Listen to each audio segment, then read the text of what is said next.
perfect bark, perfect cook.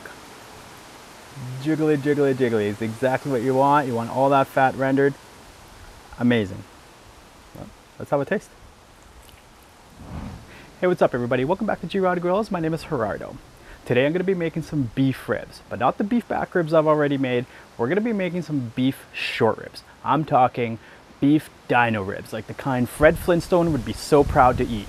These ribs are going to be so delicious. I promise you, you're going to want to run out and do them right away. We're going to be smoking it using the Bradley P10 you see right here behind me, using some mesquite and some cherry wood. It's going to be absolutely fantastic.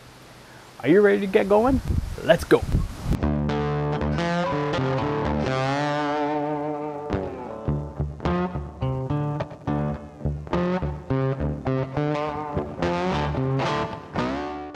Alright, here we go. So I've got a full plate rib here. Now this is one of those huge dino rib bones. Let's see, here's how it came from my butcher. Lots of fat, and the top has a big fat cap on it. But you can also see here that we've got a nice, lots of marbling underneath that fat cap. So this is going to be absolutely fantastic. It's what you're looking for. Now some of this fat cap can look a little funky, but let's not worry about that because we're going to take it all off. This is going to take a little bit of time, so take your time doing this because this is really important. You want to make sure you get all the fat and the silver skin off, or as much of it as you can. And you know, don't chintz out. It's okay if you take a little bit of the fat or the meat on the top. We're going to be okay. There's still plenty of meat left. So I'm going to go ahead and trim this up. I'll speed it up for you guys, but let's get started.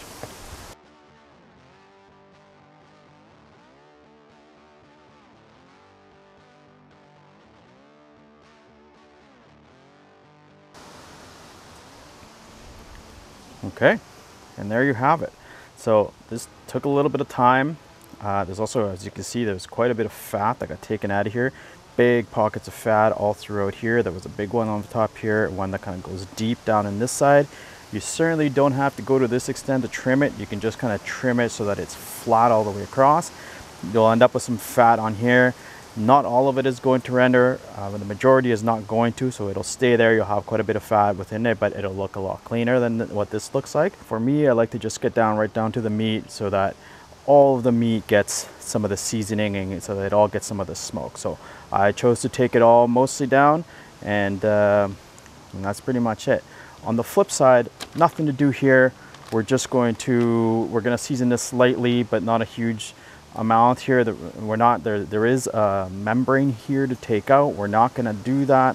The membrane is going to help keep these bones together as it cooks, and when we go to eat them, the membrane's easy to take off, and it's also not as tough as it can be on some of the pork ones, and definitely worth keeping on there. So to season it, I'm going to start off with a little bit of a binder. I'm going to flip it over on this side here. And I'm going to start with some Worcestershire sauce. You don't have to use a binder, of course, as I always tell you in all my videos. This is completely optional. For me on beef, that's just what I've always done, Worcestershire sauce or maybe a little bit of hot sauce, and not necessary. Just a little bit to get it going. And then I'm going to hit it with a little bit of the Tailgater's Party Rub. This is kind of good peppery rub. Works really well on beef. Just a light coating. You don't really need to go too heavy on it because like this is the underside. You're not really going to be eating this. You want to save some of your rub for the meat. My second rub that I'm going to be using is Meat Church Holy Cow. This has a lot of pepper in it as well and also adds good color.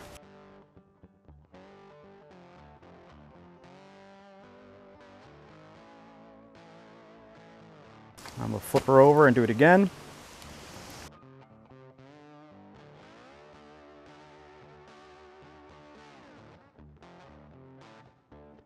Now on this side, we're going to go a little heavier on the rub because we want this to form our bark. So I'm going to go a little heavier on the tailgaters.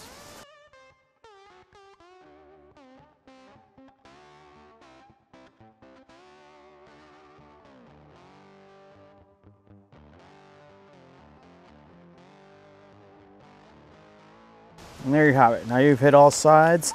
In my case, I'm not going to cook this until tomorrow. So I'm going to wrap this in plastic wrap, throw it back in my fridge, because this is going to take about 10 to 11 hours to cook. So I won't have time to do this today, so I wanted to prep it the night before so that tomorrow, first thing in the morning, I'll be able to pop it into the smoker. I'll show you when we're ready to do that. All right, it's about 6 o'clock in the morning here. I've got the smoker rolling at 250 degrees with some mesquite and some cherry wood. We're gonna let this roll in here for about 5.5 hours or so until my bark is set properly. I'm not gonna spritz or anything, just gonna let it go, and I'll come back and give it a wrap using some butcher paper. I'll show you when we're ready to do that. All right, we're about 3.5 hours in, and this is looking perfect. Have a look at that. The bark is looking pretty good. Internal temperature is currently showing at about 170-ish degrees. I'm gonna let it go a little bit longer. I want a little bit darker color on that before I wrap. So you can see there's quite a bit of pooling here that happens from all the kind of fat pockets that were there. And so I wasn't really too worried about removing that. There's still quite a bit of fat intermuscular in that meat. So looking pretty good. Bone pull back is looking great, as you can see there. And check out this bark. So nothing comes off when I scratch it. That's looking mighty good. So it's almost wrap time. I'm just gonna let it go a little bit longer so I can get a little bit of a darker color and kind of dry off some of these spots here, and we'll be ready to go. I'll show you when we wrap. All right, so here we go. As you can see, show you the ribs here. Just looking beautiful, nice dark mahogany color. Obviously a lot of that fat kind of pooling on top, but that's perfect. This is looking great. That bark is fully set. Nothing's kind of coming off when I scratch at it. So we're good to wrap. So let's give her. All right, so let's give her a wrap. I did remove one bone here, is the one that was sticking out this way. It just made it harder for me to wrap, but I don't need it anymore. This is great. These 3 bones are doing a fantastic job of hanging on to this meat. So I think it was the one on this side. So, but we're good there. So we're just gonna go ahead and give this a go.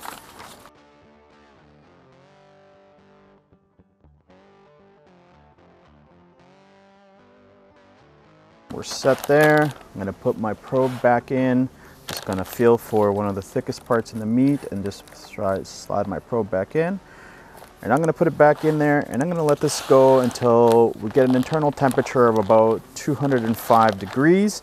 Once I'm there, then we're going to come and check it for tenderness. I'll show you when we're ready to do that. All right, here we go. So my probe has given me an alarm. We're at about 205 degrees. You can see here, looking nice, pretty juicy all over, all the juice from the meat. I'm not gonna really rip it all open or try to take it apart. I can see there's quite a bit of fat still dripping. So what you're gonna do is you're gonna take a instant read probe. And I'm gonna go in here just because there's a hole already here for where my probe is, but if I just kind of slide it in and out, there should be 0 resistance or very little resistance anyway. You want to probe kind of in between the bones, and it should be, again, very little to no resistance whatsoever. Everywhere you go, it should go in and out really easily. So that's ready to go. I'm gonna go ahead and take that out of here, and then I'm gonna let it rest in a cooler. In my case, I'm gonna be using a Cambro insulated go box. If you don't have one of those, you just use a regular cooler. Make sure it's dry, no ice in it, obviously. Throw it in there on a sheet pan and throw some towels over top just to make sure you keep the heat in. I'm gonna throw this in my Cambro, and let's say let it rest for a minimum of 45 minutes to an hour. I'm gonna let this rest for about an hour and a bit, and then come back, and then we'll give it a slice. See you then. Well, all right, here we go. Now we're all set. These ribs, we took them out of the smoker and we let them rest for an hour and about 20 minutes or so. Their internal temperature is still at about 160 degrees. You can see here, absolutely gorgeous, gorgeous bark, just beautiful, nice and tender. Looks so darn good. So let's cut into it. Let's see what's going on. All right. Look at this. Whoa. It's like a brisket on a stick here. Absolutely amazing. Super jiggly. You can see that. Hopefully you can see it. Just gorgeous, gorgeous, gorgeous. Flip this one over. Look at that. The fat perfectly rendered through all the way. So good. Perfect bark. Perfect cook. Jiggly, jiggly, jiggly. It's exactly what you want. You want all that fat rendered. Amazing. That's how it tastes. Incredibly tender. You know, there's plenty of fat in there, lots of juices, but not gristly fat, because all of that internal fat all rendered down and had time to render in and kind of infuse the meat with all of those juices. The bark, perfectly hard, perfectly crusted, but not tough to eat. Smoky, just the right amount of smoke in here. We smoked for about, I think it was about 5.5 hours. I think we had it set for 6 hours, but we wrapped it a little bit earlier than that. And then we continued to cook in butcher paper, which then saved that bark. I mean, you can wrap in foil as well, speeds it up a lot more. And you can still save the bark as well if you use foil. I had some butcher paper on hand that I wanted to try using. And here we are, and you can see the results on that bark. Absolutely perfect. Peppery from all the seasoning. That meat church holy cow rub that's in it really comes through. That pepper, also from the party rub that we use. Amazing. Salty. Brisket on a stick. The best part of brisket, the point on a stick with a handle. I don't know how you go wrong with this. If you haven't done beef dino ribs like these ones, I'm telling you, you need to do it because they're so good. Fall apart. Just perfect. And look at them. They look cool. Well, that's all I got for you today. If you like this video, make sure you hit that like button. If you want to see more, make sure you hit the subscribe and ring the bell so you don't miss out on any content. If you want to see more of me, head on over to my channel. I'm at youtube.com/GrodGrills. And check out all my content there. Until next time, I'll catch you on the next Gerard Grills.